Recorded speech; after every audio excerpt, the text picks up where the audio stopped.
Bon, bonjour à tous.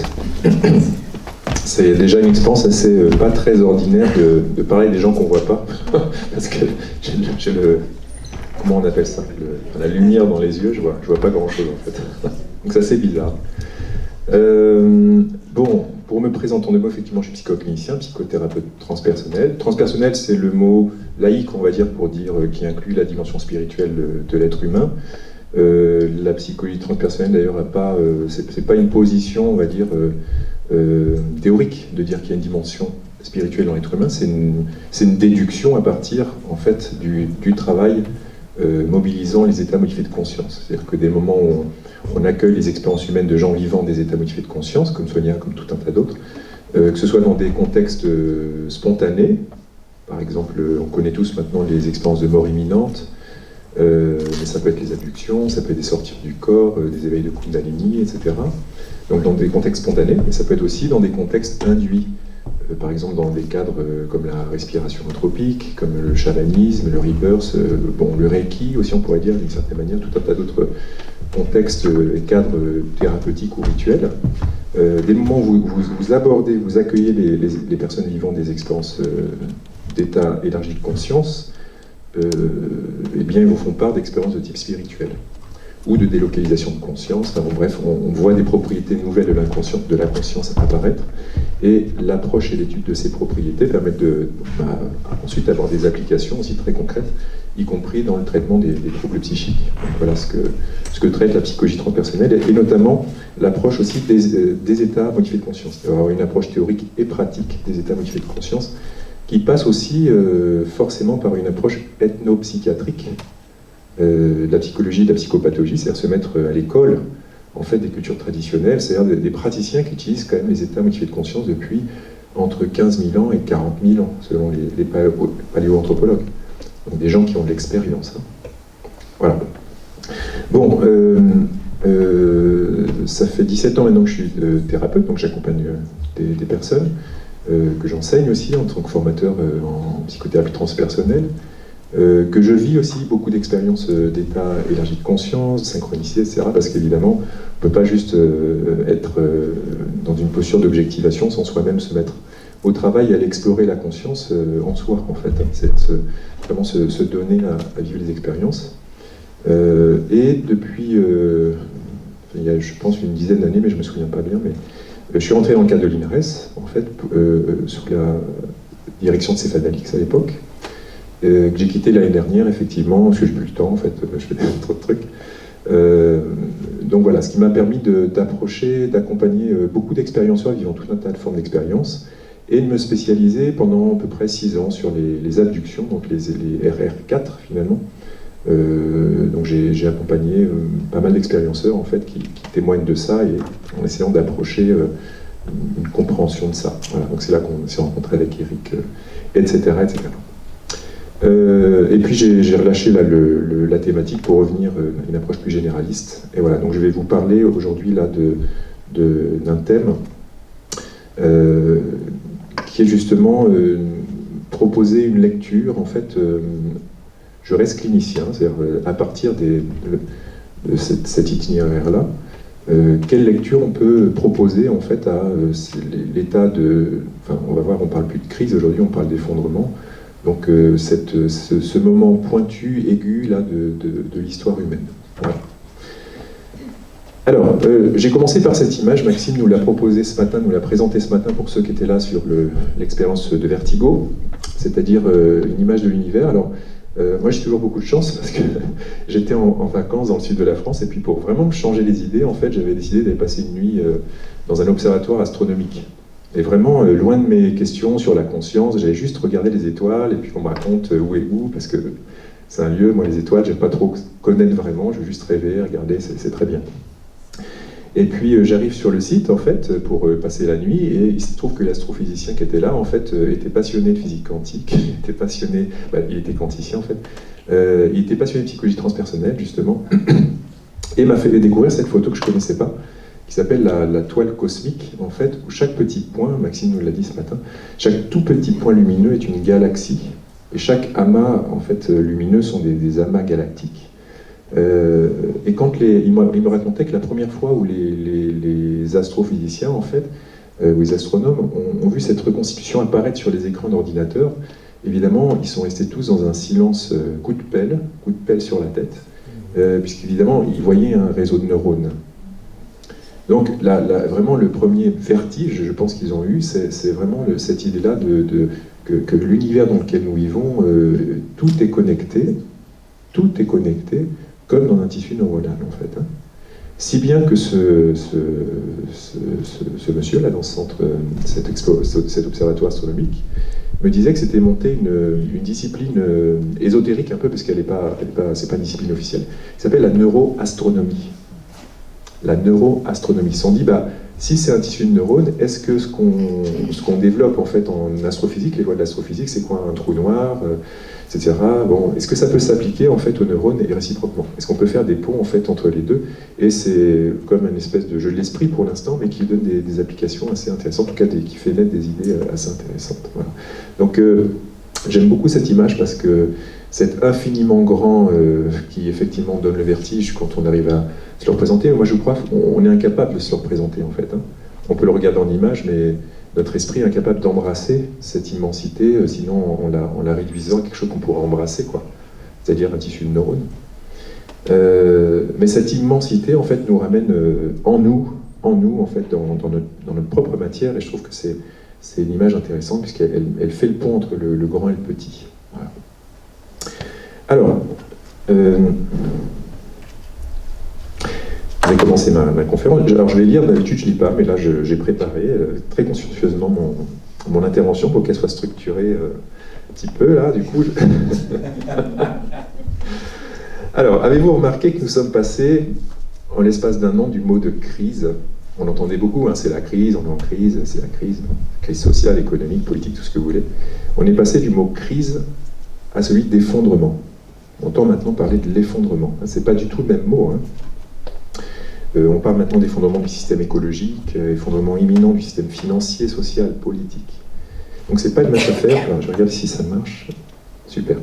Parce que le mot crise, en fait, rappelez-vous en chinois, le mot crise, il y a ces deux polarités, en fait. Hein. C'est-à-dire que le mot crise en chinois, c'est créé avec ces deux idéogrammes qui sont danger et opportunité. Mais il faut ces deux énergies-là, en gros, pour dire le mot crise. Parce que quand vous êtes en crise, par exemple en crise personnelle, il y a toujours une opportunité. C'est-à-dire que vous êtes dans un moment, justement, il y a beaucoup d'énergie, beaucoup de chaos, et du coup, beaucoup de création. Vous êtes comme dans une énergie aussi de création désagréable, qui fait peur. Il ne faut pas oublier que c'est un danger, mais il y a aussi l'opportunité du changement dans le mot crise. Et là, le mot effondrement, ça nous parle plutôt d'un basculement, en fait. Hein. C'est-à-dire que nous n'avons pas saisi l'opportunité, et nous sommes là, vraiment dans un rassemblement, dans une des deux énergies, en fait. Nous n'avons pas appris, nous n'avons pas réussi à changer, et là on glisse vraiment vers le moment de l'effondrement. Alors l'effondrement, évidemment, ça nous parle d'autre chose, ça nous envoie d'autres images, hein. Évidemment les sociétés qui se sont effondrées, on voit la civilisation maya, on pourrait penser aux Aztèques, aux Égyptiens, enfin on pourrait penser à tout un tas de civilisations, et puis des images qu'on voit dans la SF, hein, et qui nous ramènent à un effondrement, l'effondrement écologique en bas, hein, c'est-à-dire vraiment la fin de toute vie. Donc c'est sûr que ce moment-là, toute la question c'est est-ce que cet effondrement va nous mener à l'abîme ou à une renaissance? Donc ça, moi j'aime bien rappeler que pour qu'une chenille devienne papillon, il faut qu'elle passe par une phase d'effondrement cellulaire, biologique, où quand vous découpez le cocon, en fait, au moment de cet effondrement biologique, hein, vraiment, vous trouvez que de l'eau, il n'y a plus que de l'eau. C'est-à-dire que le corps biologique de la chenille s'est vraiment effondré tissulairement. Et ensuite, il y a un processus à l'intérieur, qui est vieux, un vieux processus, hein, qui a son intelligence, qui va tout réorganiser, en fait, sous la forme d'un papillon. Mais la question, c'est, on ne sait pas, nous, hein, si ça va donner ça ou pas. Alors aujourd'hui, où est-ce qu'on en est? Donc voilà, hein, toutes ces questions-là, hein, c'est pour vous remonter le moral en fait. Mais c'est aussi pour voir la réalité, une des polarités de notre humanité. Hein. Nous faisons cette expérience-là et collectivement, nous allons là en fait. Hein.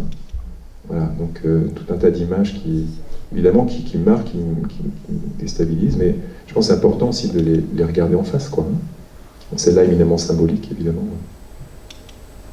Voilà. Donc, il faut savoir qu'aujourd'hui, en 2019, il y a 15 300 scientifiques à travers le monde qui nous prédisent que d'ici 2050, l'humanité va s'effondrer. Le système politique, social, économique, écologique va s'effondrer. C'est quand même pas rien. Hein. En 2019, hein, ils étaient, je ne sais plus, j'ai vu quelques 500 ou un millier il y a en 2017, je crois, ou quelque chose comme ça. 2 ans plus tard, 15 500 qui alertent, qui continuent d'alerter. Il faut savoir que ce qu'ils nous disent, ces scientifiques, c'est qu'il n'y aura pas d'issue technologique à cela. Il n'y aura pas, la science ne nous sauvera pas de ça, ce n'est pas possible. C'est les scientifiques eux-mêmes qui le disent. Pourquoi? Parce que le progrès scientifique ne nous sauvera pas, car chaque facteur jouant sur d'autres facteurs, une sortie technologique imposerait de nombreux autres problèmes liés à la production, donc aux ressources, etc. C'est-à-dire que c'est des problèmes systémiques qui ne font que s'accélérer et devenir de plus en plus complexes. Donc ils nous disent qu'il n'y aura pas de sortie technologique à cette question. C'est important parce que ça veut dire que s'il n'y a pas de sortie technologique, il n'y a forcément qu'une autre sortie possible, si c'est une sortie dont il s'agit, hein, parce que ça peut être, non pas en sortir, mais accompagner un processus qui est en train de se faire et auquel peut-être on ne peut rien. Mais pour eux, le seul changement profond viendrait de nos comportements. Ce n'est pas la technologie qui va nous sauver, c'est vraiment une prise de conscience collective qui fait qu'on ne va pas, que de toute façon, même cette prise de conscience, si elle arrivait, ils nous disent, ça ne changerait pas l'effondrement. Il arrivera dans tous les cas, mais ça nous permettrait d'éviter le pire, d'accompagner en fait un processus en changeant de nous, en fait. Alors donc on va faire un petit bilan, hein, le rapport de la WWF 2018, depuis 1970, 60% des populations d'animaux sauvages se sont effondrées en 40 ans. Hein. Donc chute de 60% des populations de vertébrés dans le monde, de 89% des vertébrés en Amérique centrale et en Amérique du Sud. En Nouvelle-Zélande, qui semble quand même un paradis vu d'ici, les 2/3 des espèces, soit 4000 espèces, sont menacées d'extinction. Aujourd'hui, hein, 90% des oiseaux de mer, 74% des oiseaux terrestres, 46% des plantes vasculaires, 84% des reptiles, 76% des poissons d'eau douce. Et concernant la situation de l'eau, c'est pas mieux, puisque 59% des nappes phréatiques sont souillées, 57% des lacs ont une qualité d'eau insalubre, et 76%, c'est pas marqué, mais 76% des poissons d'eau douce sont menacés d'extinction. Donc, nous savons sans aucun doute que cette extinction de masse est liée à l'activité humaine. Agriculture intensive, dégradation des sols, surpêche, dérèglement climatique, pollution plastique, surexploitation des ressources naturelles, surhumanisation des habitats naturels, et que nous paraissons incapables de changer notre propre dynamique.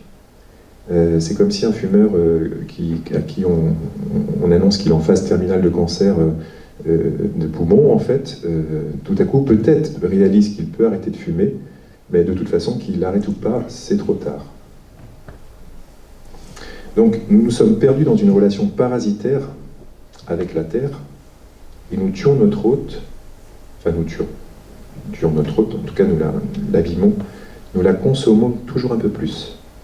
Un changement de comportement profond, donc, ce serait nécessaire, si bien que Yann Arthus Bertrand disait récemment que la révolution à faire est d'ordre spirituel. Alors, quel lien entre la surconsommation, enfin changer un comportement et la spiritualité? Alors, ce que j'avais envie de vous proposer, c'est que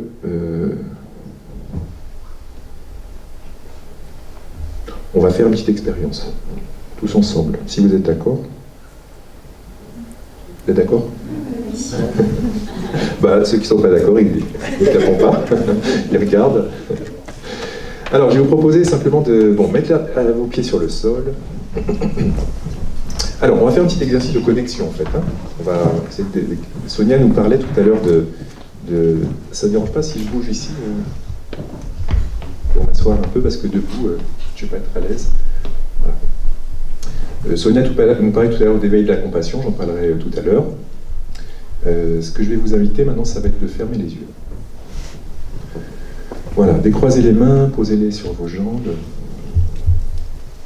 Voilà, soyez confortable, simplement. Cherchez rien d'autre à faire qu'être confortable.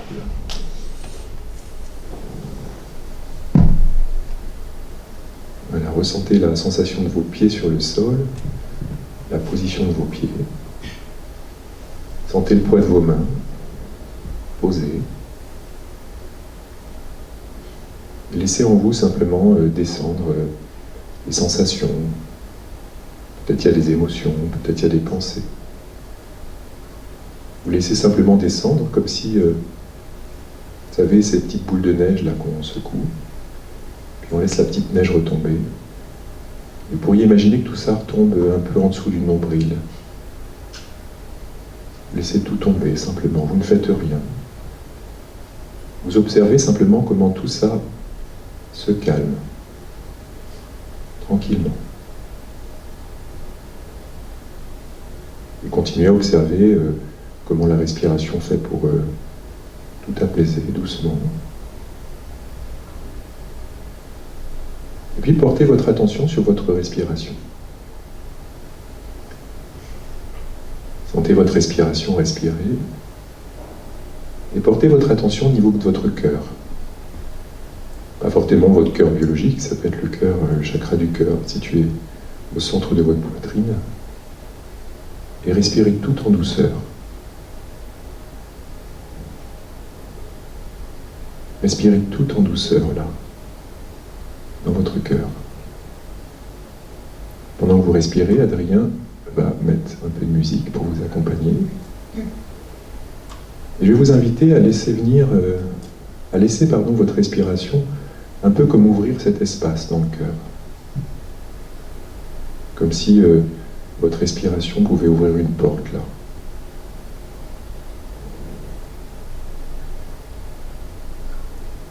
Et puis tout en ressentant votre cœur, je vous invite à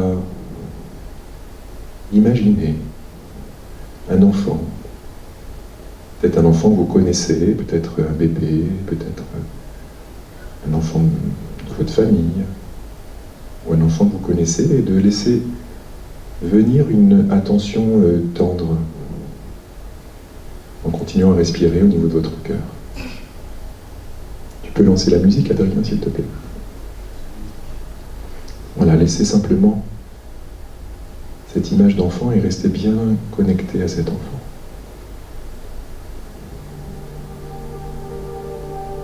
Voilà, et simplement respirer. Et ressentez cette attention tendre dans votre cœur. Pendant que vous voyez cette image de cet enfant, et ressentez cette sensation, cette émotion dans votre cœur. Et je vous invite à augmenter cette émotion, comme si vous tourniez le volume de cette sensation, de cette émotion pour la faire grandir, pour qu'elle grandisse dans votre poitrine. Et alors que cette émotion peut grandir dans votre poitrine, je vous invite à laisser votre cœur embrasser d'autres enfants. Et s'étendre pour embrasser tous les enfants du monde. Pensez à tous les enfants en Afrique, en Asie, en Europe. Des enfants qui actuellement peut-être jouent dans des cascades, dans d'autres situations. Laissez fleurir en vous des images, des impressions. Et continuez à développer cette attention tendre, d'embrasser avec votre cœur tous ces enfants, toute cette enfance. Et puis continuez à laisser votre cœur embrasser plus vaste encore. Embrasser les animaux, les bébés animaux, vous pouvez penser, je ne sais pas, des oisillons dans leur nid, à des baleineaux qui sortent du ventre de la baleine, qui vont dans l'océan. Il y a tout un tas d'autres images.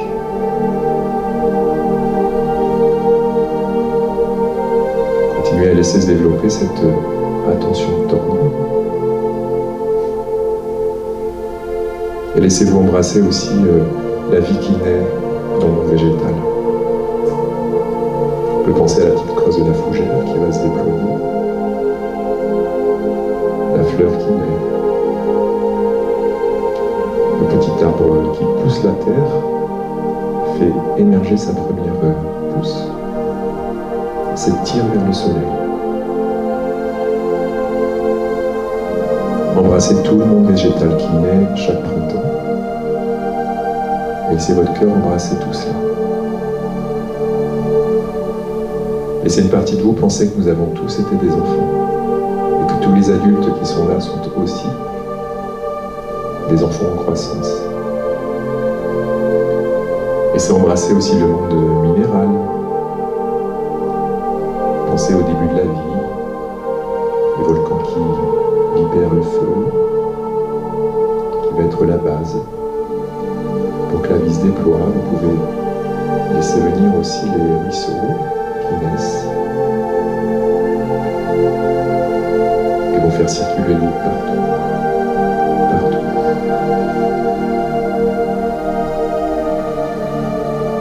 Continuez à vous laisser guider par cette attention tendre et embrasser toute la terre maintenant. Comme si vous pouviez vous soulever au-dessus de la terre et voir la terre dans son ensemble. Et de voir toute cette vie qui se cherche, toute cette humanité qui se cherche, et nous-mêmes qui nous cherchons tous. Embrassez-vous, vous aussi, vous-même, avec cette attention tendre. Embrassez vos endroits lumineux, ceux que vous aimez, comme si vous pouviez voir votre visage qui vous sourit. Et embrassez vos zones d'ombre qui se cherchent, on n'est pas toujours à la hauteur de qui on voudrait être. Rappelez-vous le chemin que vous aussi vous avez fait pour arriver là.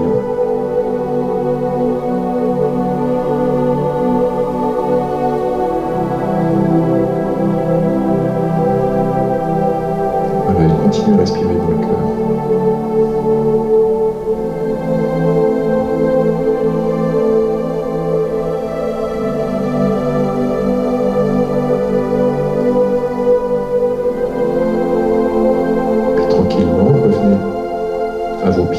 Fauteuil, à votre présence là, aux personnes qui sont autour de vous, sentez leur présence.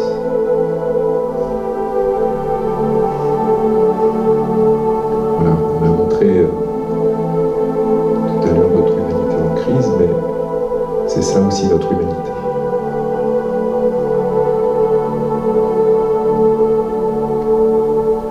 Revenez à votre respiration qui un bon fil directeur pour ce petit voyage.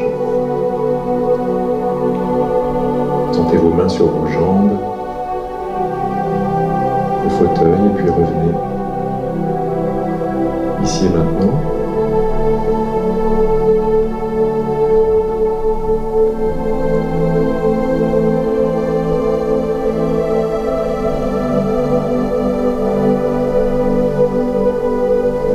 S'il te plaît, tu peux baisser la musique pour aider tout le monde à redescendre. Oh. Ça, c'est un retour. Non, c'était bien. C'est parfait, tout est parfait. Bon, étirez-vous peut-être un petit peu. Voilà, étirez-vous, parce que je ne veux pas avoir des individus endormis quand même face à moi, je n'ai pas fini mon intervention. Bon, c'est se rappeler quand même que notre humanité, c'est aussi ça. C'est aussi notre capacité d'aimer, notre capacité à être dans une compassion ouverte, d'éveiller le cœur, de réveiller le cœur, et de sortir de cette idée qu'il y aurait une discontinuité entre nous et la vie, en fait, comme le disait tout à l'heure Sonia. Donc, ce petit état modifié de conscience peut, pour ceux qui ont pu entrer dedans, vous donner un petit aperçu d'une des voies du changement. Alors,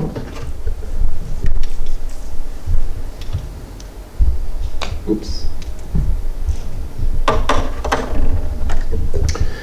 En fait, je ne vais pas commenter vraiment cette photo, je l'ai mis parce que je l'aimais bien.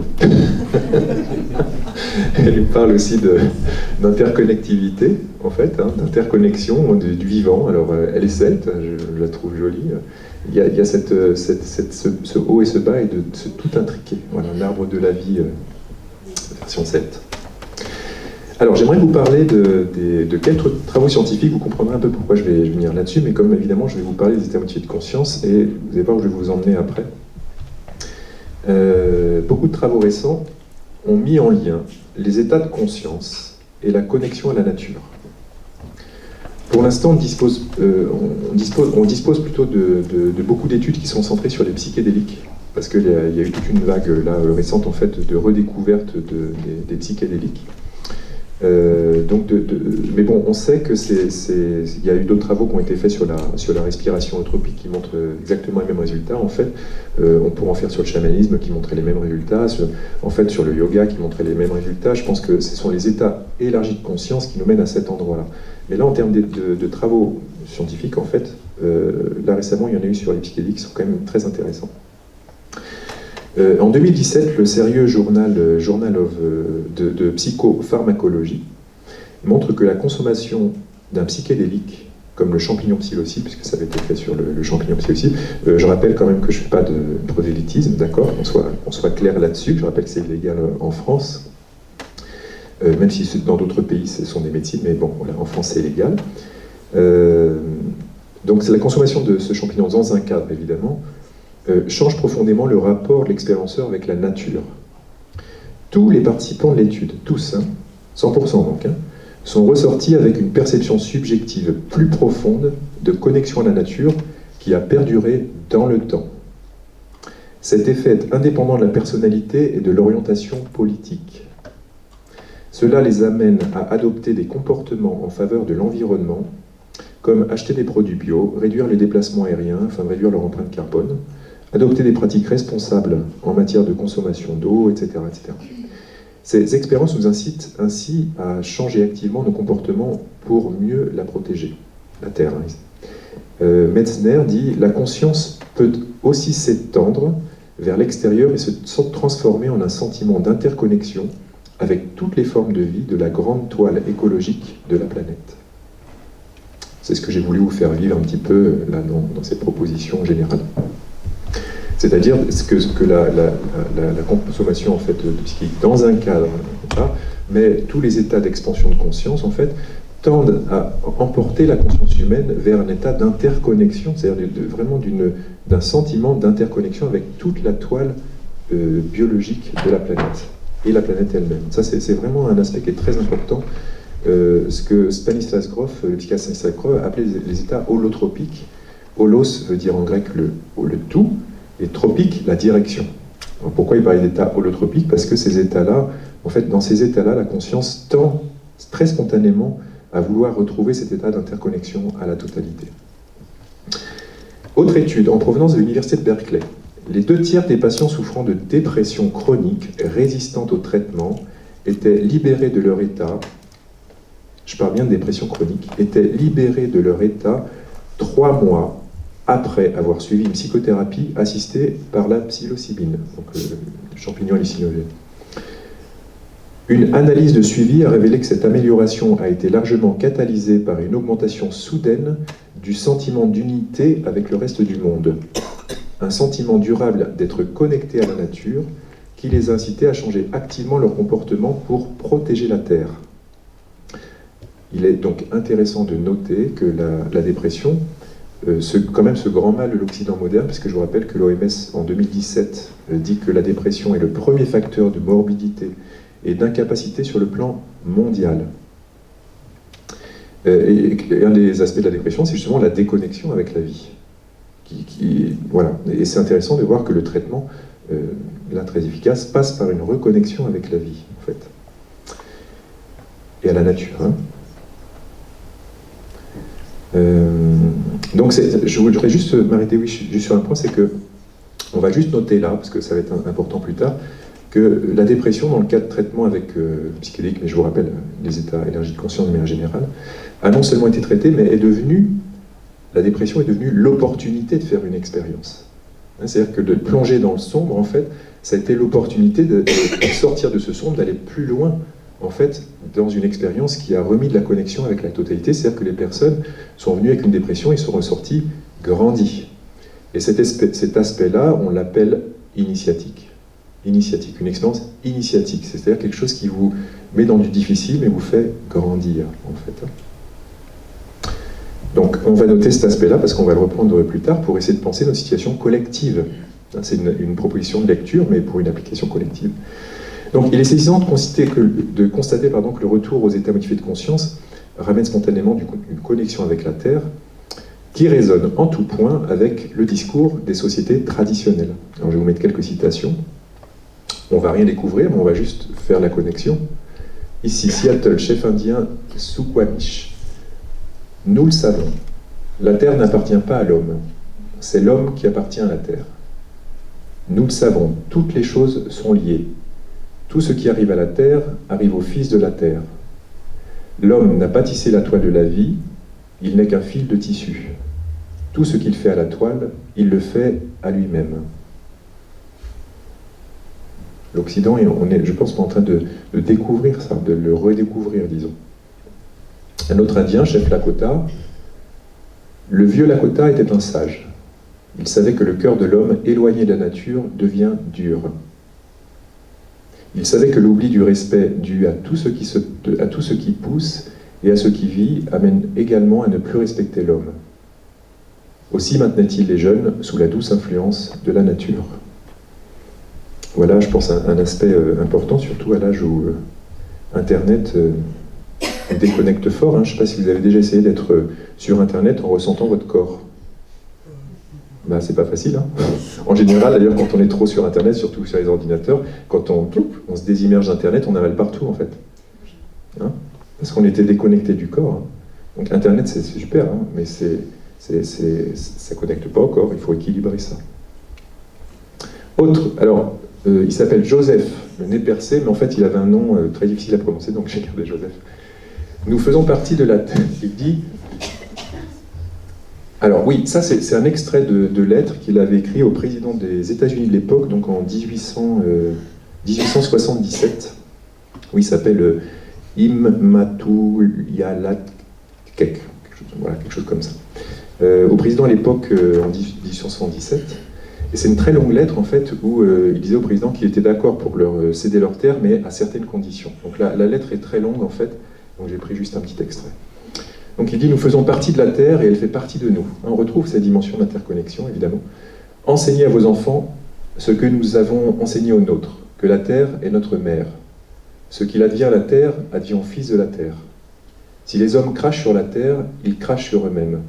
Ceci, nous le savons, toutes choses sont liées comme le sang qui unit une famille. L'homme n'a pas tissé la toile de la vie, il n'est qu'un fil de cette toile. Ce qu'il fait à la toile, il le fait à lui-même. Ils ont dû se plagier avec le précédent. Ils sont passés le mot.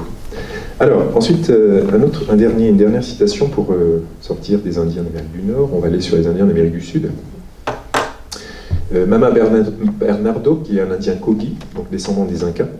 Ils sont venus en fait en 2018 dans le cadre de l'association Chendukua, ici et ailleurs, une association créée par Éric Julien. Il a fait venir les Indiens Kogi, puisque les Indiens Kogi vivent vraiment dans la jungle colombienne, et en fait, face au changement climatique dont ils peuvent faire évidemment l'expérience, ils ont décidé vraiment de sortir de la jungle et de venir rencontrer, comme ils disent, leurs petits frères d'Occident pour les secouer un petit peu et leur rappeler quelques règles fondamentales de la vie. Ils disent, pour nous, la Terre est notre mère. Nous sommes venus d'elle. Nous y vivons, mais actuellement, nous pensons qu'elle ne va pas bien, qu'elle est malade. La nature dicte des règles, mais vous ne les écoutez pas. C'est ce que j'ai entendu en me rendant sur les montagnes autour d'ici, donc en France. Les principes des origines ne sont plus du tout appliqués et personne ne les comprend. Ici, on a changé les règles pour tirer profit de la nature. Si on ne retrouve pas le chemin de ces règles ancestrales d'équilibre entre les humains et la nature, on va rentrer en compétition avec elle. Et qui va gagner, à votre avis ? Il faut faire attention à tout cela, car le risque, c'est la fin de l'humanité.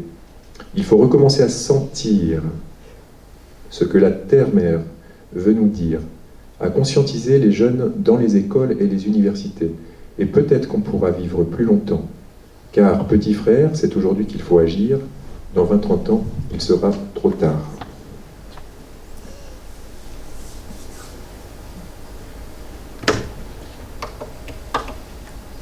Une telle unanimité du discours traditionnel et des expériences en état élargi de conscience devrait attirer toute notre attention. J'ai parlé tout à l'heure des psychédéliques, car les recherches s'y concentrent. Mais bon, je vous ai compris, ça touche tous les états, et nous avons là des sociétés qui sont évidemment très en lien avec les états modifiés de conscience. Il faut savoir que dans l'Occident moderne, la transe est le grand refoulé de notre culture en Occident. À peu près depuis 2 siècles, c'est des pratiques qui sont devenues plutôt absentes en fait. Et là, on voit un retour actuellement qui n'est pas forcément très bien vu d'ailleurs par la culture locale, qui trouve ça bizarre. Les pratiques de transe, c'est quand même vu de manière bizarre, même s'il y a de plus en plus de gens qui se remettent à recontacter une autre forme de relation avec nous-mêmes et la vie que par une distanciation, une objectivation du vivant, une objectivation de nous-mêmes, une objectivation de l'autre, c'est-à-dire de revenir vers une subjectivation de tout ça, un rapport plus subjectif, ouvert, connecté en fait.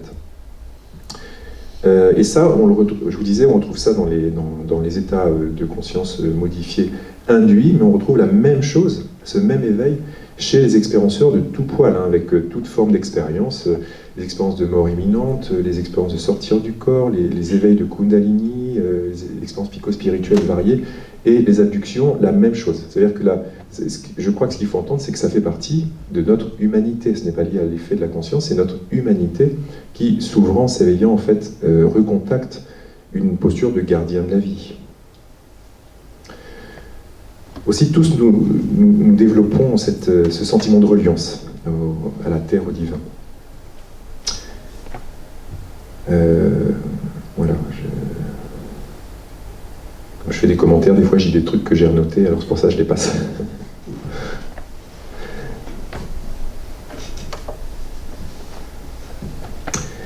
C'est ce que nous disent aussi d'autres traditions. Souviens-toi, tu n'es pas celui que tu crois être. Tu es cet espace qui observe en arrière de toi-même. Tu regardes depuis si longtemps le monde, à travers un trou de serrure que tu as oublié que tu étais derrière la porte.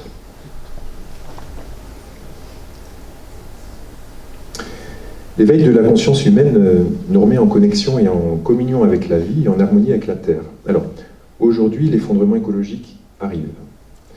Alors, on va relier les points entre eux maintenant. Si le vrai changement à faire est d'ordre spirituel, cela veut-il dire que cet effondrement qu'on est en train de vivre est une expérience que nous nous donnons à vivre de forme initiatique? Alors, c'est une question, hein? Mince. Comment j'ai fait? Voilà,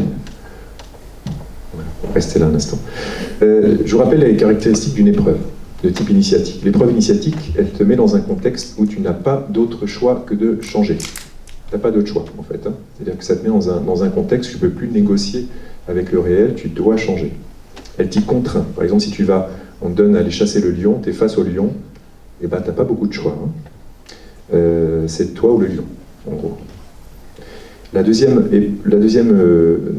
aspect de l'épreuve initiatique, c'est qu'elle te fait faire un bond dans ton évolution. Et c'est un bond où tu ne reviens pas en arrière. Dans les rites initiatiques, tu ne peux pas revenir en arrière. Hein. Si, par exemple, on peut regarder les petits rites initiatiques du quotidien, on ne les voit plus tellement, mais vous dites à un enfant, il n'y a pas d'enfants ici, ça va, des petits.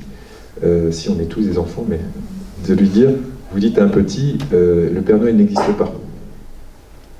C'est un rite initiatique pour lui, hein, dis donc, parce que tout à coup, il est castré de quelque chose, et il ne peut pas revenir en arrière. Il ne peut pas oublier que le Père Noël n'existe pas. Et en plus, ça le sépare de sa classe d'âge, parce que les plus petits, eux, ils continuent à y croire, donc tu leur dis pas. D'accord? Donc là, tu es passé un cap, et tu ne peux pas leur dire, maintenant tu es dans un savoir ésotérique des grands. Et ça te sépare des petits. Donc tu ne peux pas revenir en maternelle, hein, parce que je vous rappelle qu'on leur dit autour du CP, quand on passe à l'école des grands, donc autour de 6 ans en fait, hein, même si maintenant peut-être il fait un peu plus petit, je ne sais pas, mais voilà, c'est le passage de la maternelle, donc du monde de la maternelle, du monde maternel au monde des plus grands. Hein. C'est castration symboligène qui fait grandir. Donc l'épreuve initiatique, elle a cette particularité-là. Donc elle te met dans un contexte où tu ne peux pas éviter de changer, c'est comme ça, et tu ne peux pas revenir en arrière. Le troisième point, c'est qu'une initiation peut échouer. On peut échouer dans une traversée initiatique. Le jeune homme peut se faire manger par le lion qu'il devait chasser. On meurt aussi des maladies et des épreuves. On peut se suicider aussi par une épreuve de vie en fait, qui est trop douloureuse et dans laquelle qu'on n'arrive pas à transcender. En fait. Pour moi, psychothérapeute, évidemment, c'est mon quotidien d'accompagner les gens pour transcender, et puis parfois, il y en a qui n'y arrivent pas. C'est pas toujours donné, en fait. Le risque d'une traversée initiatique est réel. Aussi, si l'effondrement que nous vivons, que nous connaissons, disons, et que nous allons connaître de plus en plus, hein, on ne mesure peut-être pas encore complètement, mais quelqu'un qui tombe d'un immeuble ne mesure pas complètement la réalité avant d'avoir touché le sol. Hein. Même à 1 mètre, on ne sait pas encore vraiment. Donc si l'effondrement que nous vivons est une épreuve initiatique, alors, et qu'elle concerne toute l'humanité, alors qu'est-ce qu'on peut apprendre en fait? On doit être initié à quoi?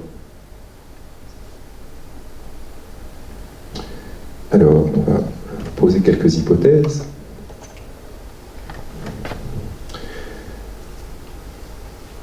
Alors, évidemment, on ne peut rien savoir. C'est des propositions, mais on ne peut rien savoir. Parce qu'on peut savoir une fois qu'on a passé l'initiation. Hein, tant qu'on n'a pas passé, en fait, on n'en sait rien, en fait. C'est comme l'enfant qui, avant de passer le rituel, se demande c'est quoi être un adulte, enfin un adolescent, c'est quoi être un adulte? Bah, tu ne peux pas savoir, il faut d'abord que tu deviennes un adulte pour le savoir.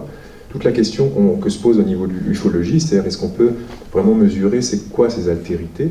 En fait, c'est une question qui peut-être est complètement indépassable. Effectivement, moi je suis assez d'accord avec la proposition d'Aimé Michel, il y a un seuil au-dessus duquel on ne peut pas passer. Ma chienne, quand je retire de l'argent à mon distributeur automatique, elle ne comprend rien à ce que je fais. Hein. Elle me regarde, elle voit que je gratte le mur, que je sors des billets, ça sent rien. Vous voyez ce que je veux dire? Il y a un seuil, c'est indépassable. Je racontais tout à l'heure à Jean-Michel, pareil, que je garde l'exemple de mon chien, mais que quand elle regarde un miroir, au départ, elle peut se demander qui c'est, puis au bout d'un moment, il y a un seuil cognitif, elle n'y arrive pas à penser. Le chien n'est pas au niveau du stade du miroir, du coup, c'est impossible pour elle de se dire que c'est elle. Il y a un seuil cognitif qu'elle ne peut pas passer. Il y a une frontière qui est biologique, en fait. Et je pense qu'il faut qu'on accueille, qu'on a aussi peut-être des frontières, peut-être qu'on ne passera pas.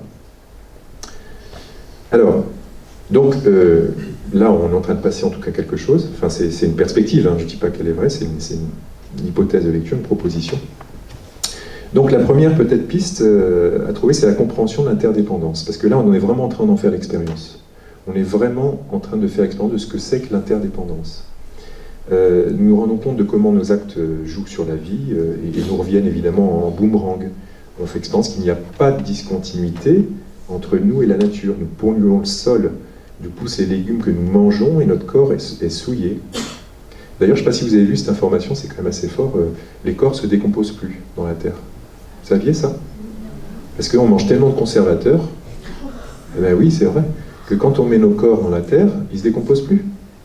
Ils sont comme les hamburgers de McDonald's que vous récupérez 3 ans plus tard et ils n'ont pas bougé d'un iota, quoi. Nous sommes venus des hamburgers McDonald's. Biologiquement. Ah, mais c'est important. L'effondrement de la vie sur Terre nous réveille donc qu'il y a une sensibilité à l'interdépendance parce que nous sommes un des facteurs. On n'est peut-être pas le seul facteur de cet effondrement. Il y en a eu d'autres, Maxime nous en parlait ce matin, il y a eu d'autres effondrements. On pointe aussi peut-être le réchauffement du soleil.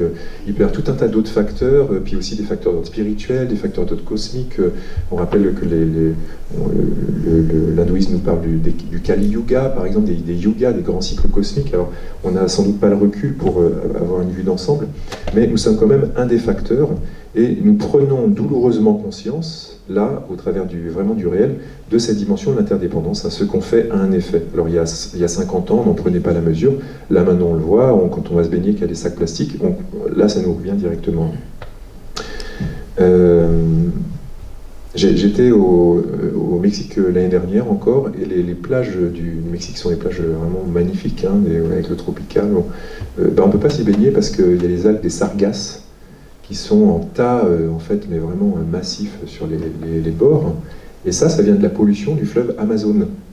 L'Amazonie, en fait, le fleuve Amazon est pollué par les entreprises, et cette pollution, en fait, se déverse dans l'océan, multiplie les algues des sargasses, qui se sont déposées sur les plages de Miami, au sud du Mexique, je ne sais plus où vraiment, mais très bas, en fait, hein, toute la côte Caraïbe. Hein, et c'est absolument désastreux. C'est moche et sale, c'est toxique, et c'est lié à l'activité humaine directement. Et quand vous voyez un paradis, en fait, avec une eau bleue qui est polluée par notre activité, on prend là aussi conscience de nous faisons ça, en fait, hein, collectivement nous faisons ça. Donc cette dimension de l'interdépendance est importante. Je ne sais pas si vous savez aussi qu'après la sortie du film Avatar, vous vous souvenez, Avatar avec les grands bleus, il y a eu il y a une vague de dépression aux États-Unis, car les gens voulaient vivre sur Pandora. Pourquoi il y a ça? Parce que le cœur se réveille, le cœur se souvient. On n'a rien à apprendre, on n'a pas à apprendre ça, nous le savons en nous. Hein. Donc les gens qui faisaient une dépression, c'est qu'ils prenaient la mesure de la distance, en fait, entre là où ils sont et là où leur cœur sent qu'ils doivent être. Hein. Donc là aussi, ça fait rire, on leur donne des antidépresseurs et puis on met ça dans le journal, mais en fait, c'est qu'ils se souviennent, ils se souviennent. Hein, ils devraient réveiller les autres. Parce que c'est notre nature même. Il n'y a pas à l'apprendre, mais à se souvenir. Au terrain d'interdépendance, l'effondrement de la vie fait sortir de leur jungle les Indiens Hopis pour éveiller leurs petits frères. Ça, c'est important aussi. Ça fait voyager les chamans de leur pays pour transmettre. Ça fait voyager aussi les Occidentaux vers l'étranger en quête de sens. C'est-à-dire qu'il y a un réveil, il y a un mal, mais ça crée en fait une résilience, un rebondissement, et ça fait des cultures qui se parlent, qui échangent, qui se mettent ensemble en fait en communauté. Et là, on est en train de dépasser en fait les frontières culturelles, ce que je vais nommer après nos égos culturels. On est en train de passer au-delà de nos égos culturels pour enfin se parler de c'est quoi être humain sur cette planète.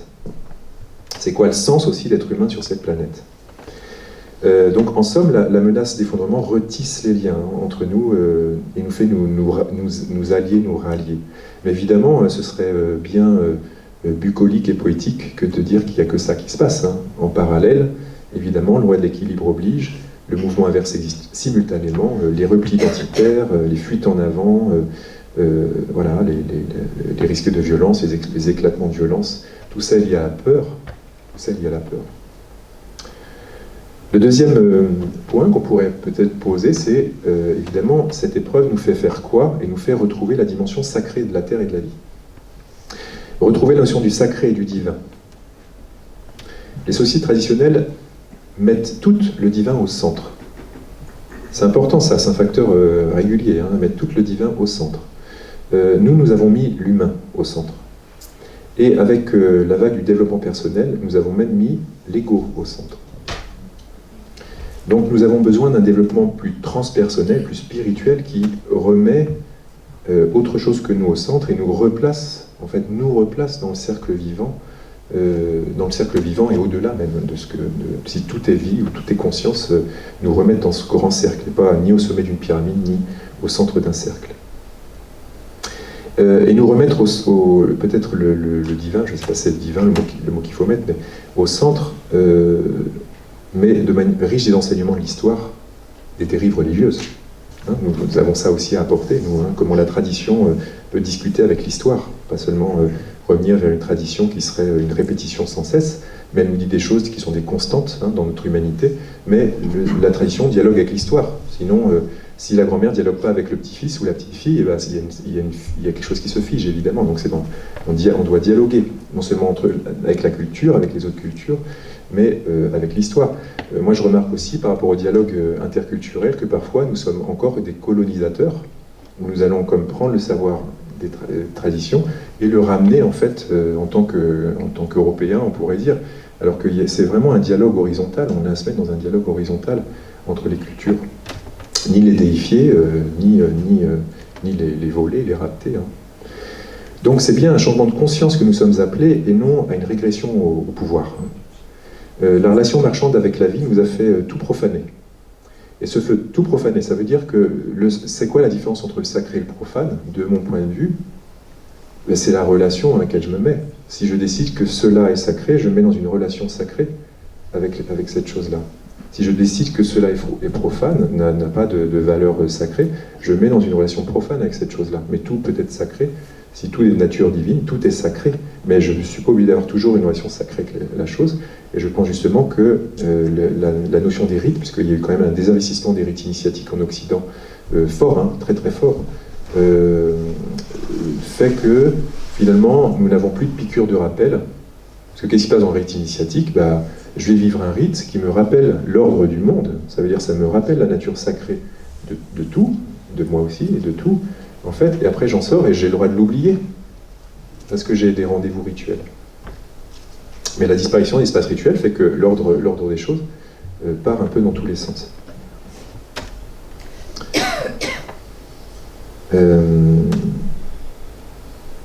Ok. L'autre point, en fait, transcender les égos culturels et développer une conscience plus collective. Alors, tout ça, ce sont des hypothèses. Hein. Rencontrer l'autre.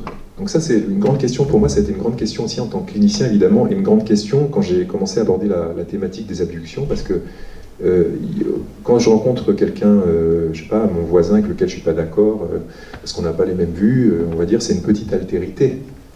Mon voisin, on est de la même culture, on a des variations culturelles, mais globalement on parle le même langage, c'est une petite altérité. Et déjà, dans ces désaccords qu'on peut avoir ensemble, ça me ramène à mon identité. Son altérité à lui me ramène à mon identité. Et si je suis tranquille avec mon identité, je peux le rencontrer lui dans son altérité. Vous comprenez ça? Maintenant, si je vais plus grand, évidemment, quelqu'un d'une autre culture, il faut que je sois plus inscrit dans mon identité, plus tranquille, plus installé, en fait. Hein. Maintenant, si on augmente, ça reste des petites altérités, hein, la grande altérité. Qu'est-ce qu'il y a de plus altérité que l'extraterrestre ou l'autre, en fait, on ne sait pas ce que c'est. En tout cas, cet autre-là, c'est vraiment une des grandes altérités qui, du coup, me convoque à ma grande identité. Si on avait un contact extraterrestre demain, je serais qui?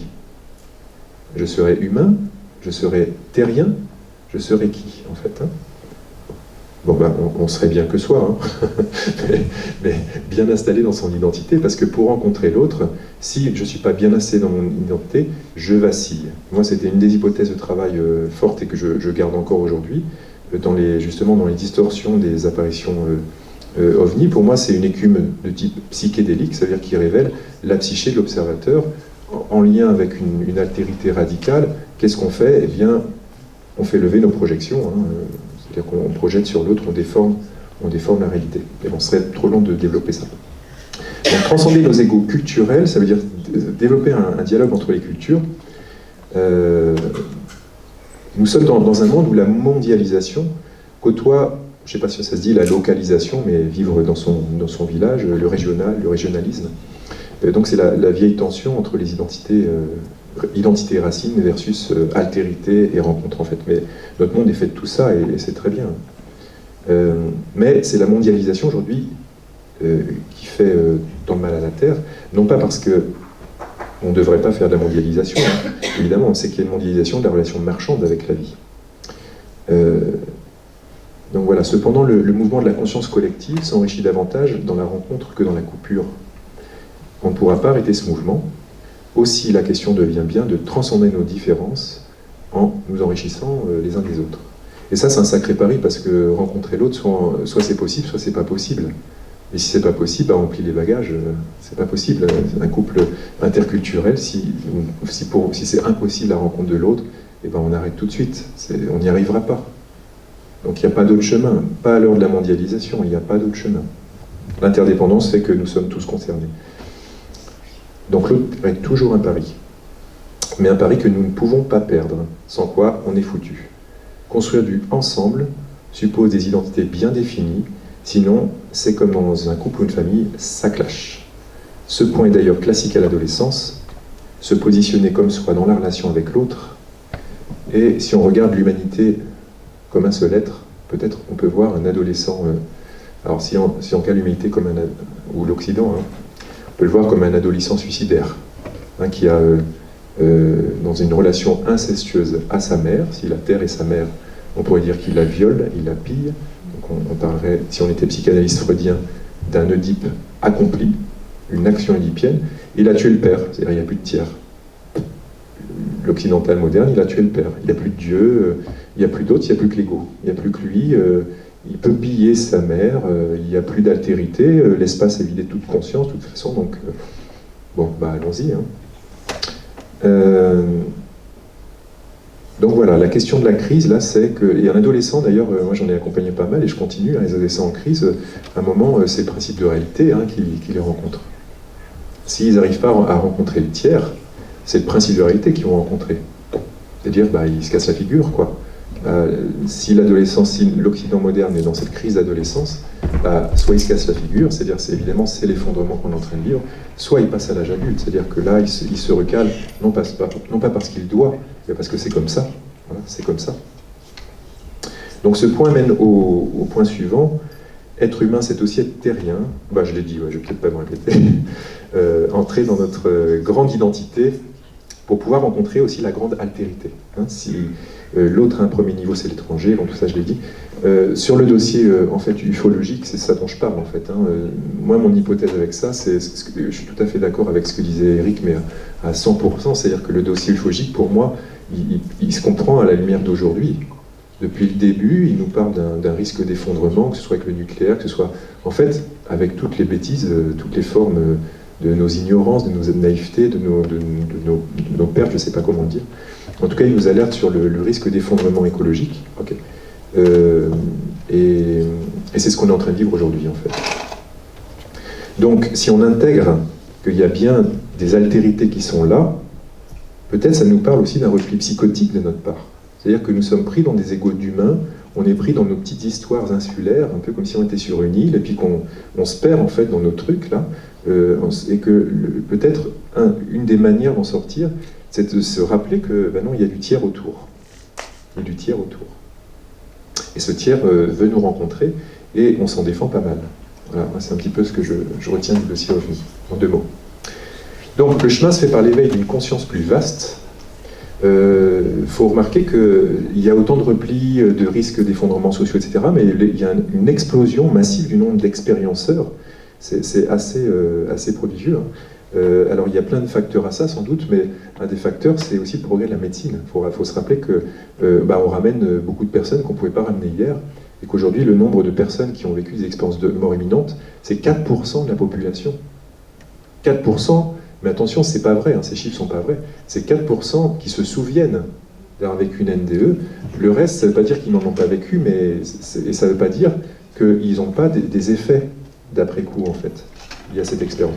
Il faut rajouter après les autres, pas que les NDE, les sortir du corps. 6% de la population est sortir du corps. Les témoins d'OVNI, c'est beaucoup, parce qu'on ne le dit pas beaucoup, mais les témoins de RR3, alors moi j'aime pas le mot de témoin parce que, comme tu disais Eric, c'est des contacts en fait, ils savent à qui ils s'adressent. Il y a un contact, c'est un processus de contact, a des effets psychiques chez l'expérienceur, et parmi ces effets psychiques, il y a tout un tas de changements, notamment de nature écologique. Voilà, faut rajouter tout ça, les éveils de conscience spontanée, par le chamanisme qui est à la mode, les respirations anthropiques, etc. Enfin, tous les travaux expérientiels qui fait éveiller ça, en fait. Donc, la population s'éveille aussi. Ah oui, attends, je termine. Je lis mon truc. Je vais terminer quand même par l'éveil du cœur et de la compassion. Parce que, comme disait Castaneda, peu importe le chemin, tous se valent. L'important est de suivre un chemin qui a du cœur. Alors on va terminer avec ça, puisque l'amour est la réponse. Tous les maîtres spirituels l'enseignent.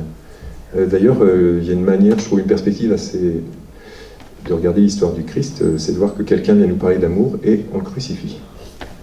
C'était il y a 2000 ans. J'espère qu'on en est à un autre endroit, mais la route est longue. C'est comme dans nos vies quotidiennes, on peut savoir en général l'idéal de nous-mêmes, mais on n'est pas toujours à la hauteur de cet idéal. Mais l'important, c'est de ne pas perdre de vue cet horizon, en fait. Voilà, nous sommes actuellement dans une étape de confusion qui ne cessera sans doute de grandir. Cela demande donc plus d'ancrage et de discernement. Le discernement est une valeur spirituelle importante, et de confiance. Les éveils compassionnels d'un côté côtoient les régressions dans la violence et le comportement de survie de l'autre, mais on a aussi les chaînes de solidarité qui côtoient les replis identitaires et les retraites en soi. L'humain cherche, mais il n'y a pas tant de chemins, il y en a 2. Nous rappelle les traditions, c'est la peur ou l'amour. L'Internet nous a donné la promesse d'un tous connectés, mais nous avons failli l'oublier que ça ne nous connecte qu'à un des nombreux champs informationnels, dont le pendant dans le vivant est la connexion au vivant et à la conscience universelle. Donc Internet est un outil formidable hein, pour les individus endormis que nous sommes devenus, mais il devient formidable que s'il est équilibré par l'expérience de la connexion vivant et à la conscience universelle. Alors, on aurait une expérience ce soir qui va nous ouvrir aussi à ça. Moi-même, j'anime beaucoup de stages d'éveil de ça, et pour moi, c'est une contribution aussi à ça. Vous avez compris mon propos, pour moi, ça passe par là. Donc, cadrons donc le rapport à Internet chez les jeunes, et incitons activement les jeunes à se relier à la nature, à faire l'expérience des états élargis de conscience et des espaces initiatiques de manière cadrée, légale, qui leur permettra de grandir en humanité et donc construire notre humanité de demain. Je vais finir avec une citation de Malraux, puis j'arrête. Depuis 50 ans, la psychologie réintègre les démons dans l'homme. Je pense que la tâche du prochain siècle, en face de la plus terrible menace qu'ait connue l'humanité, va être d'y réintroduire les dieux qui sont les torches, une à une allumées par l'homme, pour éclairer la voie qui l'arrache à la bête. Alors souvenons-nous toujours qu'au-delà et en deçà de toute peur, que l'interrupteur dans la plus profonde des nuits, c'est ici. Merci.